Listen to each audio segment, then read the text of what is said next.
특위, 특검. 네. 특검 얘기가 또 나왔습니다. 또 특검이야? 라고 생각을 할 수 있는데 이걸 좀 보겠습니다. 친한 장동혁, 특위가 특검인가? 한동훈 면담 추진의 발끈입니다. 네.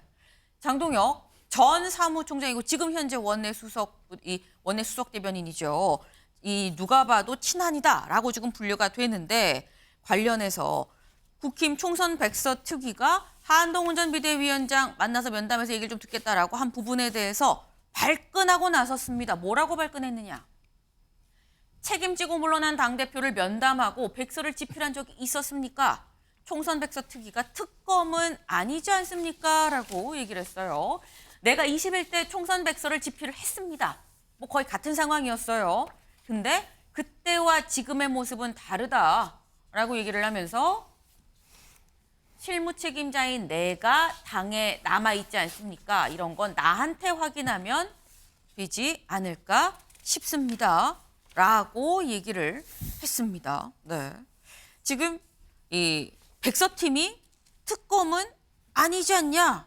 라고 얘기를 했어요. 근데 일단 특검이라는 표현을 썼다는 것 자체가 이건 윤경호 의원님 약간 면담 자체를 굉장히 좀 압박으로 느끼는 것 같다라는 생각이 들긴 합니다. 글쎄요. 그러니까 특검이라는 표현을 쓰는 것 자체가 불러서 물어보는 거, 면담이라고 표현이 돼 있지만 네. 그걸 모욕적으로 받아들이는가 봐요. 근데 저는 국민의힘 내부에 뭐하러 백서를 만들려고 나섰습니까? 그걸 묻고 싶어요. 당원들 포함해서 국회의원 또는 낙선자 또는 지도부 다 지속 가능한 정당이라면 다음 선거에 참고를 하자. 이번 선거에서 우리가 배울 게 뭐고 잘못한 게 뭔지, 뭐가 미진했는지 보완할 점은 뭐냐.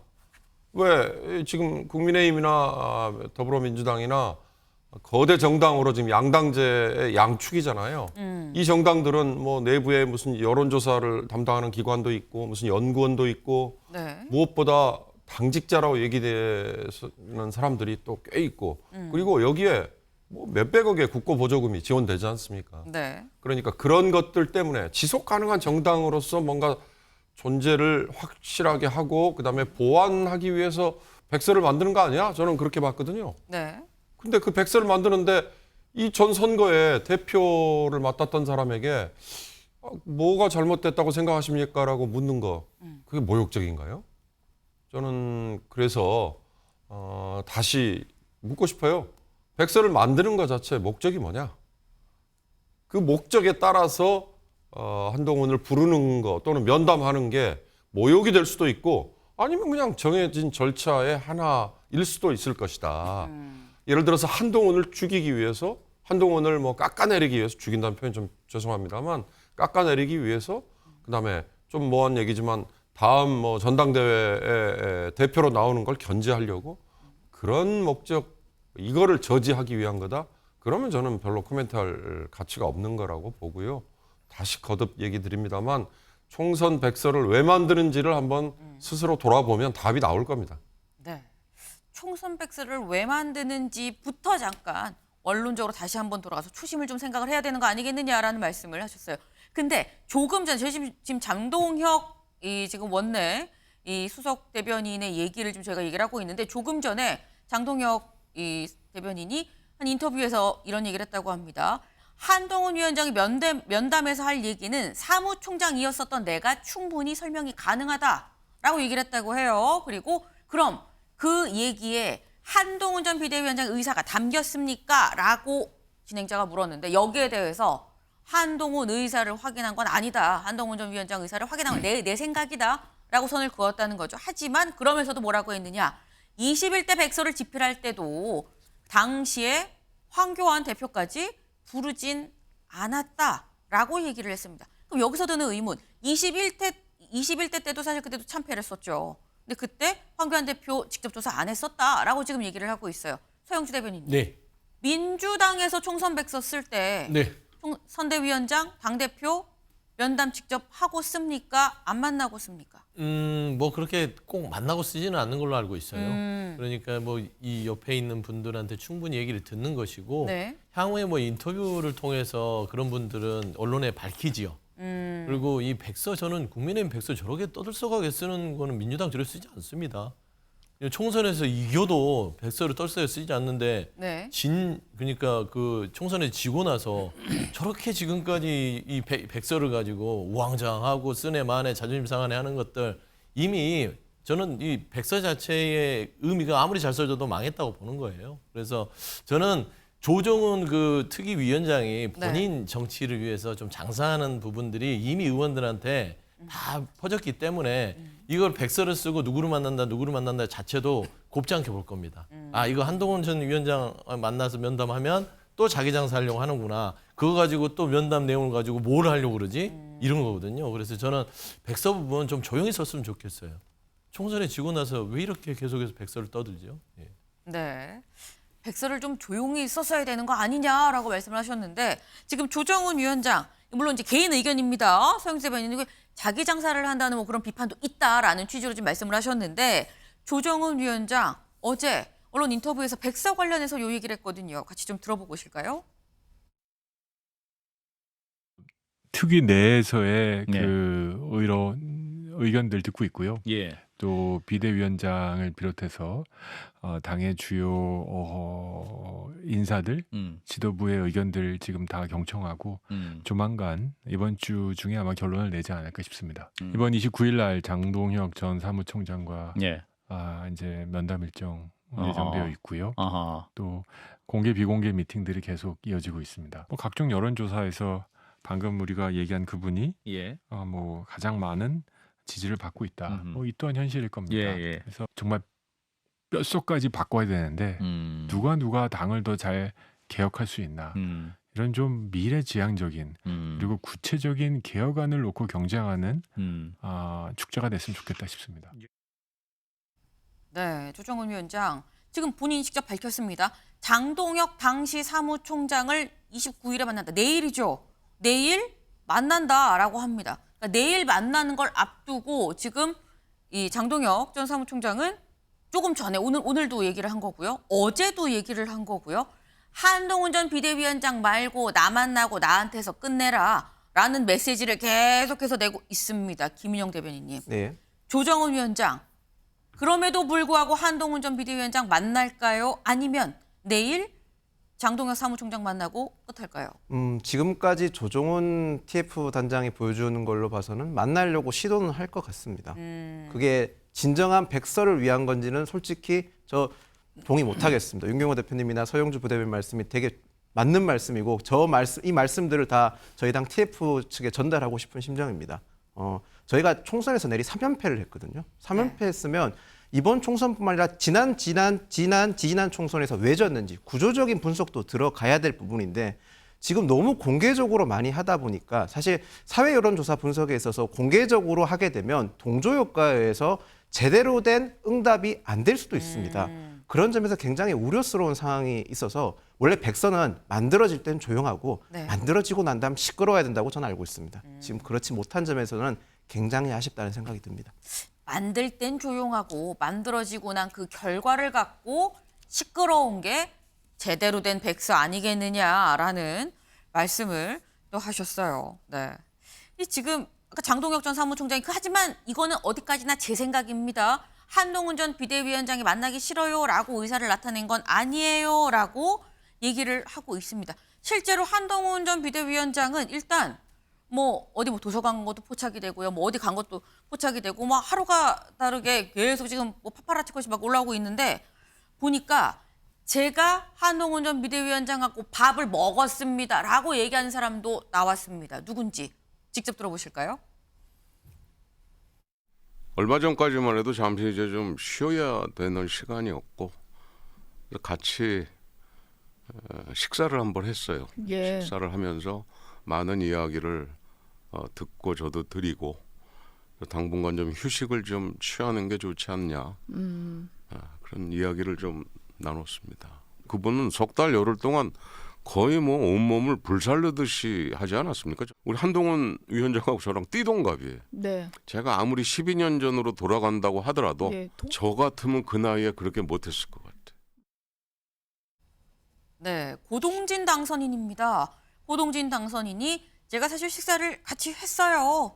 근데 아유 저랑 좀 띠동갑인데 그 나이로 내가 돌아간다고 했다 그렇게 못할 것 같아요. 라면서 굉장히 지금 한 전 위원장을 지금 치켜 올려줬습니다. 근데 둘이서 밥을 먹었다고 하는데 언제 먹었느냐 그럼? 어제 먹었냐? 그제 먹었냐? 그제 먹었냐? 요때 먹었다고 합니다. 네. 요때가 언제냐? 저희 방송 쭉 보신 분들은 아실 거예요. 한동훈 위원장 이제 식당에서 밥 먹는 것도 포착이 됐습니다라고 제가 전해드렸던 적이 있어요. 그때 한 칼국수 집이었었나요? 근데 이제 집 앞에 가서 동네 사람들하고 밥도 먹나 보다라고 했었는데 알고 보니까 이 식사 자리가 고동진 당선인하고 둘이 밥을 먹었던 바로 그 자리였던 겁니다.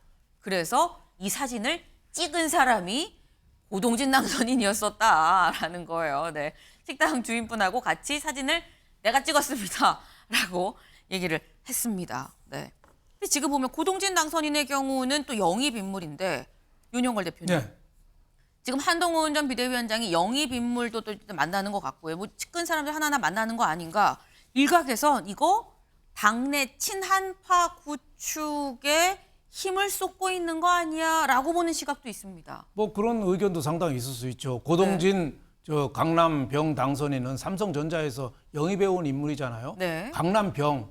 그러니까 한동훈 전 비대위원장이 사실은 도곡동이 그 지역구예요. 영입에 와서 어떻게 보면 국회의원을 그 선물한 거나 마찬가지잖아요. 그러니까 어떻게 보면은 뭐 두 분의 그 관계는 아주 좋다고 보고 또 한동훈 비대위원장도 저렇게 백선이 뭐니 해가지고 네. 자꾸 자기에 대한 비난 여론이 자꾸 커지는 거에 대해서 참을 수 있겠어요? 저는 백서를 지금 할 땐가 이런 생각이 들어요. 지금이 백서하고 싸울 때예요. 조정훈 그 백서 위원장은 네. 저 보면은 굴러온 돌이 박힐 돌을 뺀다고 외부에서 온 사람이 백서 하려면 조용히 하든지 하지. 맨 먼저 만난 사람이 홍준표 대구시장부터 만났어요. 만나서 뭐 했어요? 의기투합했죠. 한동훈 비대위원장 비난하는 거. 윤 대통령 편에서 한 비대위원장 비난하는 거. 이거부터 하니까 백서를 무슨 내용을 써도 이 신선함이 없고 공정성이 떨어지는 거죠. 저는 한동훈 비대위원장이 지금 전당대회 출마 선언을 앞두고 있다고 보는데 네. 사실 쉽지는 않아요. 왜냐하면 지금 하더라도 내년 9월이면 그만둬야 됩니다. 네. 대선 1년 6개월 전에 그만둬야 되거든요. 지금 대표가 돼도 지방선거 2026년에 하는 지방선거 공천권도 없어요. 그러니까 선거가 없는 대표는 자기 실적을 낼 기회도 없어요. 그리고 또 윤 대통령하고 관계가 좋아지면 아바타라고 하고 나빠지면 또 당내 분열을 또 일으키는 또 원흉이라고 또 비난을 받아야 되니까 네. 지금 굉장히 고민스러울 건데 저런 저 조정훈이나 이런 사람들이 날라온 돌들 또 이상한 돌들 꼰대 선생님들이 자꾸 한동훈 비대위원장을 비난하면서 전대 출마로 지금 몰아가는 거 아닌가 저는 이런 생각이 좀 듭니다. 지금 윤영걸 대표님은 네 일단 뭐 고동진 영입에서 국회의원 자리 선물했다라는 이런 표현은 이런 표현은 그냥 윤 대표님 개인 생각으로 아무래도 강남병이 국민의힘에 좀 더 이 텃밭으로 꼽히는 그런 지역이다 보니까 그냥 개인 의견으로 말씀을 하신 걸로 정리를 하도록 하겠습니다. 근데 말씀 중에 그랬죠. 지금 딱히 당대표로서 권위가 없는 지금 시기에 당대표다. 근데 이거를 굳이 한동훈 전 비대위원장이 나올까? 거기도 고민 많을 거다라는 취지로 지금 말씀을 하셨어요. 요 비슷한 얘기를 나경원 당선인이 또 얘기를 했습니다. 들어보고 오실까요? 제가 한동훈 위원장이면 출마하지 않을 것 같아요. 그러니까 본인에게 별로 이득되지 않는 당대표 자리 아닌가 이런 생각을 합니다. 실질적으로. 리스크가 너무 높은 반면 특별히 얻을 수 없는 자리 아닌가 이런. 네. 내가 한동훈 전 비대위원장이면 나는 안 나간다. 본인한테 별로 이득이 안 된다. 리스크는 큰데 별로 얻을 게 없는 자리다라고 어제 한국신문방송 편집인협회 초청 토론회의 자리입니다. 그 자리에서 관련이가 나와서 나라면 안 나간다라고 얘기를 했어요. 이 얘기가 김윤영 대변인. 네. 진심이 담긴 조언이냐 견제구냐 뭐라고 보십니까? 두 개 다 섞여 있을 수 있을 것 같습니다. 같이 있다. 네, 뭐 나경원 대표께서는 뭐 다들 아시다시피 굴곡이 좀 당 대표 과정에서 굴곡이 많았으니까 네. 뭐 그런 말씀을 했을 것 같은데 사실 한동훈 비대위원장한테 적절한 조언은 아니라고 생각합니다. 한동훈 비대위원장의 지금 갖고 있는 국민적 지지나 당원들에게 받고 있는 기대에 있어서만큼은 더 이상 한동훈 비대위원장은 외부의 어떤 요인에 의해서 자신의 정치적 의사를 결정할 수 있는 단계는 넘어섰다고 생각이 들고요. 네. 그리고 제가 아까 좀 첨언을 하자면 한동훈 비대위원장의 앞으로 정치 행보가 예측을 할 수 있습니다. 한동훈 비대위원장은 정치인을 만나기 전 또는 본격적인 정치 행보를 하기 전에 네. 항상 묵묵히 아래에서 일하신 분들을 먼저 만나왔습니다. 비대위원장 취임하고 나서 국회에서 당사로 옮겼을 때 가장 먼저 만나신 분들이 네. 저희 그 당사의 환경 미화하시는 여사님들과 건물 관리인 분들이셨거든요. 네. 이번 총선 끝나고 나서 수행팀, 경호팀, 당직자분들 묵묵히 밑에서 만나시는 분들을 가장 먼저 만났고요. 제 개인적인 생각이지만 네. 한동훈 비대위원장은 아마도 이번 총선을 돌면서 국민의힘의 거의 모든 정치인들을 다 만나보셨을 겁니다. 그 과정에서 자기와 함께 갈 수 있는 아니고 국민들에게 또 인정받을 수 있는 분이 누군지 아마도 정확하게 파악을 하셨을 거고 지금 아마 앞으로도 공개든 비공개든 함께 갈 수 있는 정치인들을 계속 만날 거라고 저는 예상을 합니다.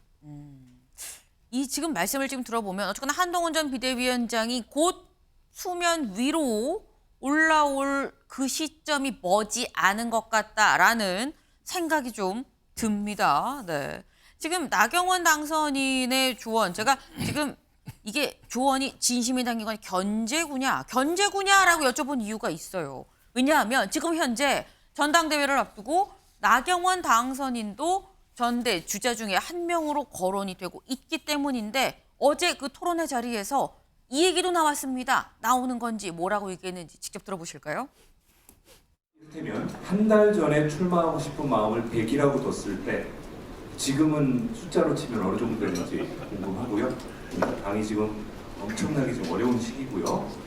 이런 시기에 앞으로 차기 당대표 역할이 매우 중요할 걸로 보이는데요. 가장 중요한 자질과 덕목은 어떤 게 될지. 한 달 전에는 한 60이었다면 지금은 한 55 이렇게 정도로 말씀드릴 수 있을 것 같습니다. 여당 당대표는 결국 대통령실, 용산과의 관계를 어떻게 조율해 가느냐 이 부분에 대한 확신이 있으면 제가 하는 것이 잘할 수 있다는 생각이 있으면 출마를 하겠습니다만. 네. 질문이 이거였습니다. 한 달 전에 출마할 마음이 100이었다면 지금은요? 라고 물어봤는데 한 달 전에 60이었다면 지금은 55입니다. 라고 얘기를 했어요. 100이라면 몇입니까? 물었는데 다시 60으로 본인이 설정을 했습니다. 그리고 그때 비교해서는 55입니다. 라고 얘기를 합니다. 그럼 당정 관계를 잘 조율할 수 있다는 확신이 서면 출마를 하겠다. 라고 얘기를 했는데 서영주 대변인. 네. 숫자가 지금 3개가 나왔거든요. 네. 100을 굳이 60으로 설정한 이유. 60에서 55는 떨어지긴 떨어졌는데 과반이긴 해요. 이거 어떻게 해석해야 됩니까? 제가 알기로는 나경원 당선인이요. 네. 뭐 한 달 전에 60이었는데 그 중간에 한 45도 있었어요. 예, 안 나가겠다고 생각한 적도 있었기 때문에 네. 다시 45에서 55가 올라왔나 봐요. 그러니까 네. 지금 계속해서 상황을 보는 겁니다. 당정 관계 조율할 수 있다는 확신 저건 아닌 것 같고요. 결국에는 이제 이 그 전당대회 판이 어떻게 돌아가느냐. 네. 특히 제일 주목하는 거는 저는 견제구라고 보는 거예요. 한동훈 전 위원장의 등판 자체가 본인의 이번 전당대회 출마의 가장 큰 변수입니다. 그렇기 때문에 견제구를 일단 날려서 네. 나오지 마라. 나 같으면 안 나오니까 이번엔 내가 할게라는 말은 차마 못하고 그렇지 않겠습니까? 그래서 저는 당정관계 조율이야. 모든 여당의 당대표는 당연히 당정관계 조율에 대한 그런 어떤 책임이 있는 것이죠. 근데 지금 제가 보면은 나경원 당선인 같은 경우는 한동훈 전 위원장이 제발 용산과의 관계에 있어서 네. 각을 세우고 아예 안 나와버렸으면 좋겠다. 좀 그런 생각을 좀 가지고 있는 것 같아요. 그래서 추측컨대. 본인은 그렇죠. 본인은 그 중간에서 좀 떡고무를 좀 갖겠다라는 생각을 갖고 있는 것 같은데 저는 한동훈 전 위원장 나올 거라고 거의 한 80% 정도 확신합니다. 네. 왜 그러냐면 이게 뭐 지방선거에서 어떤 공천권이 있다 없다. 저는 한동훈 전 위원장의 어떤 스타일을 보면 지난번에는 거의 임명직 대표를 했단 말입니다. 근데 이번에는 선출직 대표를 할 수 있는 기회예요. 네. 다시 안 돌아올 수 있어요. 정치는 휴가하고 비슷합니다. 올 때 가야 되듯이 이 기회를 놓치면 언제 올지 모른다. 라는 차원에서는 네. 선출직 대표로서의 이 기회 그리고 너무 판이 좋잖아요. 저는 거의 한 80%는 나온다. 그래서 그래 보고 있습니다. 지금 나경원 당선인 입장에서는 한동훈 전 비대위원장이 비윤이라고 각을 확 세우면서 안 나오는 게 제일 좋은 시나리오 아니겠느냐라고 말씀하셨어요. 그러면서 당정 관계를 잘 조율할 수 있다는 확신이 서면 출마하겠다라고 얘기를 했는데 이거는 뭐 큰 의미 없다 말씀하셨는데 일각에서는 어떻게 보느냐? 윤경호 위원님. 이 얘기를 하면서 당정 관계를 잘 조율할 수 있는 확신이 서면 출마하겠다라는 얘기를 한다는 건 오히려 용산 쪽에 힘을 한동훈이 아닌 나를 생각하는 건 어때요라는 메시지로 갈 가능성도 있지 않냐라는 시각도 있어요. 저도 그렇게 해석했어요. 용산에 저 좀 쳐다봐 주세요. 저에게 힘 좀 실어주세요. 이제 그 의미 아닐까 싶은데 저 얘기할 때마다 저는 생각나는 게 나경원 연판장 그거 어떻게 됐죠? 지금 얼마나 분위기가 변했어요. 국민의힘 내에서. 연판장이라는 게 단순히 당시 21대 국회의원, 국민의힘 소속 의원들끼리만 통했던 거예요? 돌렸던 거예요? 용산에서 지시가 내려오니까 네. 의원들이 나서서 행동에 나섰고 그다음에 당원들이 거기에 힘을 실어준 거 아니에요? 그러면 지금 나경원에 대해서는 그 연판장의 후유증, 연판장에 지지하고 도장을 찍었던 당원이나 의원들 그 기류는 다 정리됐나요? 저는 그런 점에서 나경원이라는 정치인이 국민의힘 내에서 너무 제한적이다. 왜? 그동안에 서울시장, 원내대표 뭐 또 몇 번씩 당내 대표 선거에 나왔잖아요. 나경원 하면은 모든 선거에 다 숟가락 올려가지고 다 실패한 사람 아니야.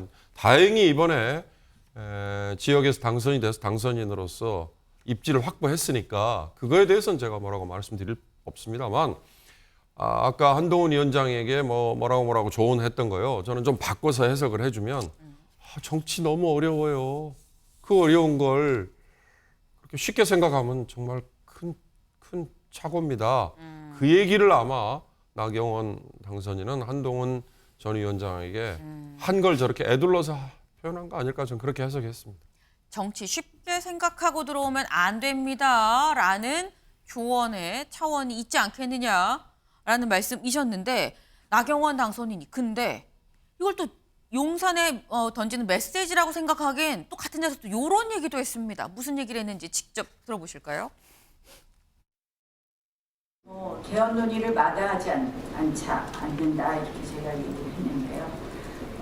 이제 아마 4년 중임제 뭐 이런 논의를 하면서 대통령 임기 단축 이야기도 하는 것으로 알고 있습니다. 예전에 우리가 국회의원 임기를 단축한 개헌이 12대 국회였던 것으로 기억을 하고 있는데요. 사실 이러한 부분은 대통령의 결단이 필요한 부분이라서 우리가 먼저 이야기하는 부분에 있어서 조심스러운 부분도 있지만 저희가 개헌 논의를 할 때 모든 것을 열어놓고 논의해야 된다고 생각합니다. 네, 윤영걸 대표님. 네. 지금 임기 단축을 열어놓는 개헌을 해야 됩니다라는 취지로 지금 얘기를 했거든요. 이건 윤 대통령 입장에서 갑자기 훅 펀치가 들어온 거 아닙니까? 과거 같으면은 영린이라고 그러죠. 예, 임금 그 비늘을 거꾸로 난데 건드리면 바로 죽인다잖아요.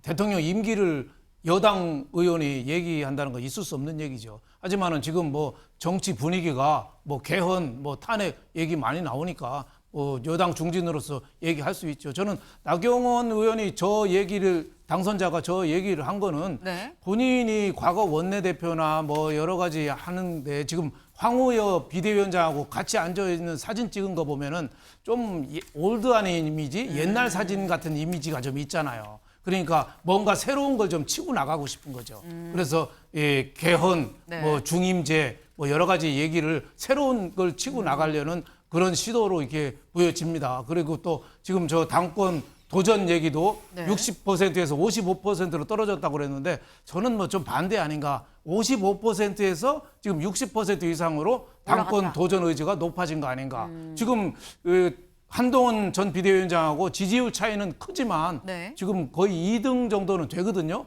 그래서 한동훈 비대위원장만 주저앉히면 바로 가능성이 있는 거예요. 그래서 지금 당 대표가 당정 관계가 중요하다고 그랬는데 그 속마음은 그거 같아요. 과거 윤 대통령이 김기현 전 대표는 여러 가지로 많이 도와줬잖아요. 상대방 뭐 머리도 누르고 여러 가지 해가지고 했는데 나도 좀 그렇게 도와주면 안 돼? 나도 할 수 있어요. 뭐 이런 강력한 메시지가 아닌가. 당권 도전에 대한 의지가 굉장히 높아짐에 따라서 저는 개헌 얘기도 한 것 같다. 저는 이런 생각을 하고 있습니다.